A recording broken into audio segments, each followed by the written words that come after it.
여러분 영어 독해가 어렵나요? 영어 독해가 왜 어렵죠? 어려울 수가 없죠. 그 이유는 어떤 지문이 있습니다. 영어를. 이 지문을 우리가 읽는 거잖아요. 누가 쓴 거죠? 원어민이 쓴 거거든요. 이 원어민이 쓴 글은 우리가 그냥 숟가락 얹어서 그냥 받아들이면 돼요. 그런데 진짜 어려운 거는 이거를 쓰는 게 어려워요. 다시 말하면 독해라는 것은 차려진 밥상에 숟가락 얹는다고 제가 누차 말씀드렸죠? 그 독해는 쉬워요. 근데 라이팅은 어렵습니다. 그러므로 말하기가 쉬워요? 말하기도 어려워요. 독해나 리스닝이 여러분이 할 수 있는 가장 좋은 독해 공부 방법이라고 말할 수 있어요. 물론 말하기 할 때는 상대가 필요하다는 거 잊지 마시고요. 원어민만이 할 수 있는 표현들도 굉장히 많거든요. 우리나라 사람들이 아무리 영어 잘해도요.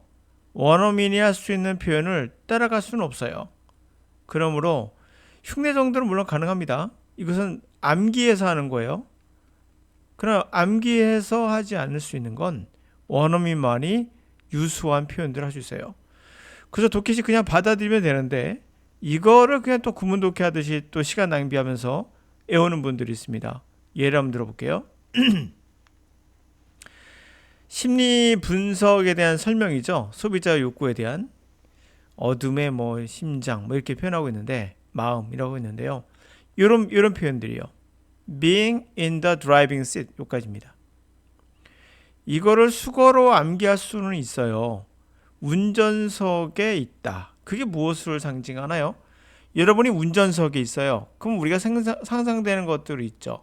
그러니까 우리가 미국 사람이든 한국 사람이든 어떤 문화라는 게 존재해요. 그 문화는 뭡니까? 공통의 문화가 있을 때만이 우리 이해가 되거든요. 그러나 95%는 다 공통의 문화예요. 인간들은. 호모사피엔스는 비슷비슷합니다. 어디 가나. 그렇다면 운전석이라는 것은 뭐죠? 우리가 미국과 똑같은 상황으로 거의 뭐 한 가구 한 차는 있잖아요. 그럼 우리가 할 수 있는 건 운전석에 있다는 건 뭐예요? 우리가 주도적으로 살아간다는 거죠. 그것을 being in the driving seat이라고 표현한 거예요. 그러나 이러한 표현들이 쉬운 것 같지만 실제로는 원어민만이 할 수 있는 표현이에요. 또 하나 볼까요? 이런 표현도 있거든요. 첫 번째부터 보면은 굉장히 이런 거 해석하면서 뭐 난해하네 이런 얘기를 해요. 물론 난해합니다. 그러나 이런 거 쓰는 건 원어민이 아닌 사람들은 거의 불가능해요. 한번 읽어볼게요. The sober self-disciplined character of the 19th century yielded long ago to that of the consumer, endlessly flattered as being in the driving seat, free to choose and exalted to enjoy. 되게 편하게 쓴 것 같잖아요. 굉장히 편하게 쓴 거예요. 아주 자연스럽게 이런 것들을 표현하죠. 자, 해석해 볼게요. 이렇게 쭉 연결되는 건데 sober, 술 취하지 않은 겁니다. 제정신이에요. 아주 제정신에 그리고 self-disciplined, 스스로 훈육을 막 한 그러한 19세기의 캐릭터가 있어요. 그러니까 19세기 하면 우리가 뭐 떠오릅니까? 어떤 굉장히 금욕주의적인 그러한 캐릭터 생각하면 뭐 종교적인 순례자를 한번 생각해 보시면 이해가 갈 것 같아요.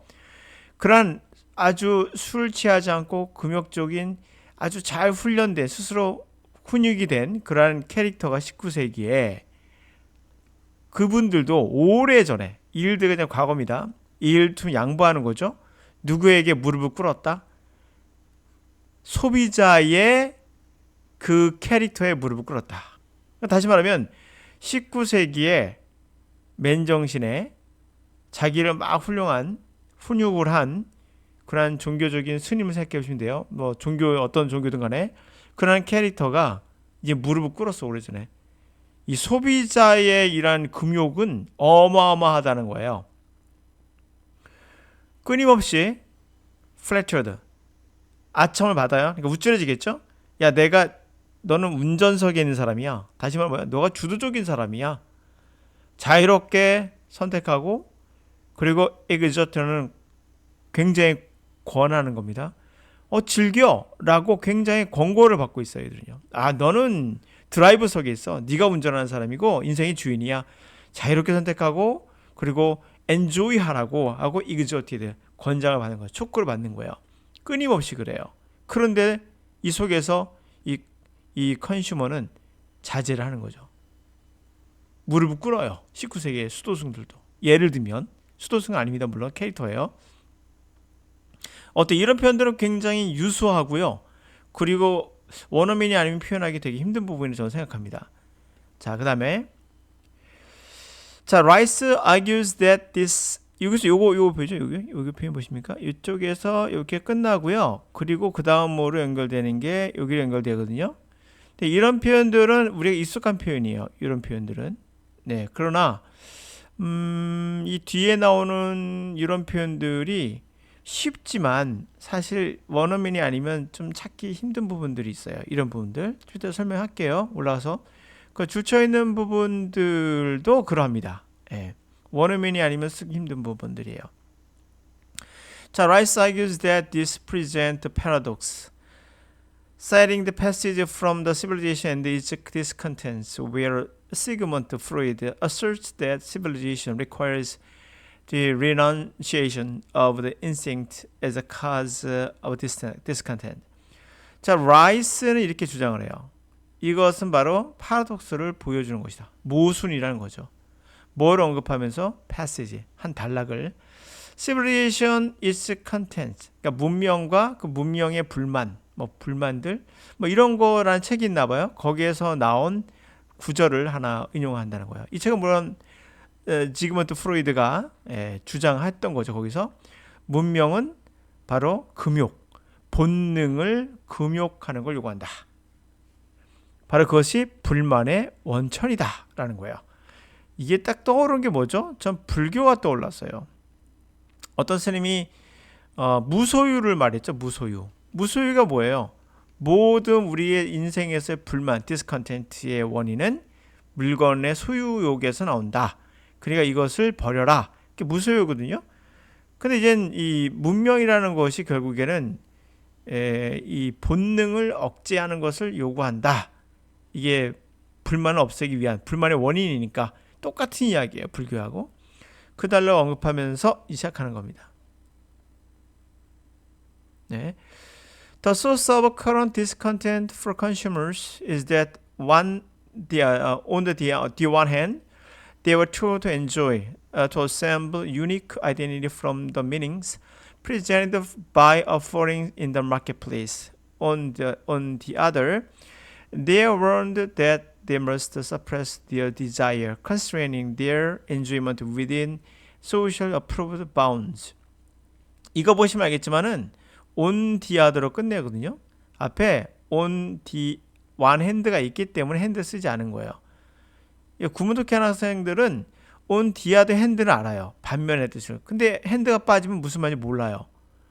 이게 구문독해하는 사람들의 특징이에요. 자, 이분들은 원어민이라 아주 자유롭게 프리하게 씁니다. 근데 아주 유수하죠. 갑니다. 이런 표현도 굉장히 유수한 표현인데 현재의 불만의 원천, 소비자에게 그것은 바로 한편으론, 한쪽 손이죠. 한쪽 손, 한편으론 즐겨라. 이것도 참 독특해요. 어셈블 썼어요. 유니크한, 아주 독특한 아이덴티티, 정체성을 조립하는 거야. 조립하는 표현을 참 일반적으로 우리가 원어민이 안 쓰기 힘들죠. 뭐로부터? 그 의미들, 어떤 의미들입니까? offering, 제공한 것들이 보여주는 의미들이 있죠. 누가? 시장이 제공하는 그런 제공하는 거에서 보여주는 의미들이 있잖아요. 우리가 예를 들어서 포르쉐 자동차를 산다. 그게 여러분만의 독특한 아이덴티티라고 생각하잖아요. 그렇지 않습니까? 내가 무슨 샤넬 가방을 끌고 있다. 그럼 뭐예요?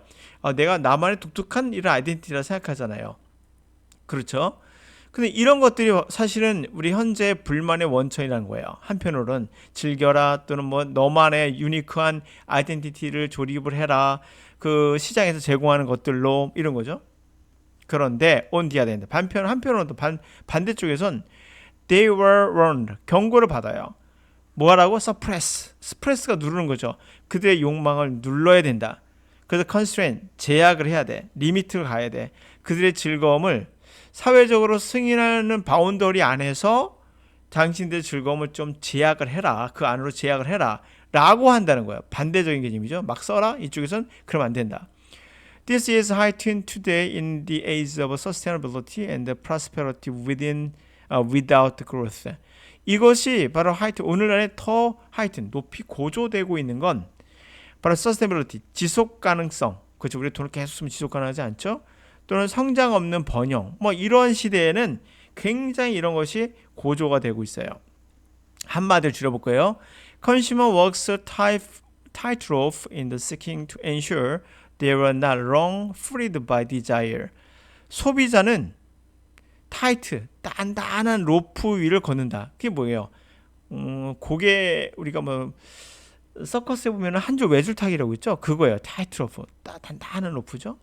자, 컨슈머는 그 외줄고기 하듯이 그 줄을 타면서 뭐를 추구하는 거예요? ensure, 확실하게 그들이 발을 잘못 디디지 않는 거죠. 욕망에 의해서 발을 잘못 디디지 않는 걸 확실히 하기 위해서, 그죠? 그걸 추구하면서 이 타이트로프를 타고 있는 거다라고 묘사를 하고 있죠. The fate for those who cannot maintain their balance is to be labeled in this ordered consumer, addicted to any or all of the proliferating the number of activities and substances deemed dangerous from alcohol, gambling, caffeine, internet to shopping and credit. Fate those 그들의 운명은 그들의 밸런스를 유지할 수 없는 사람은 뭐라고 라벨을 붙냐면요. 이거는 질서가 무너진 사람이다. 다시 말하면 질서가 다 깨진 그러한 소비자다라고 라벨을 붙인다는 거죠. 그리고 addicted, 중독됐다는 거죠.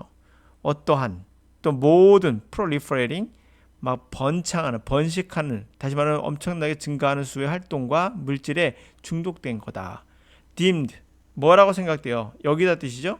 위험한 걸로 여겨지는 물질들, 활동들, 알코올이나 갬블링이나 카페인이나 또 인터넷 같은 거에서 시작해서 쇼핑이나 크레딧, 신용카드 같은 거죠. 그런 거래, 뭐 이런 거에 중독됐다라고 라벨이 붙는다는 거죠. 레이블. 이렇게 표현하는 것들이 보이죠. 이렇게 해서 보면은 이 원어민들만이 할 수 있는 표현들을 우리가 볼 수가 있거든요. 그런 것들은 사실 우리가 쓸 필요가 없기 때문에 걱정할 필요가 하나도 없어요.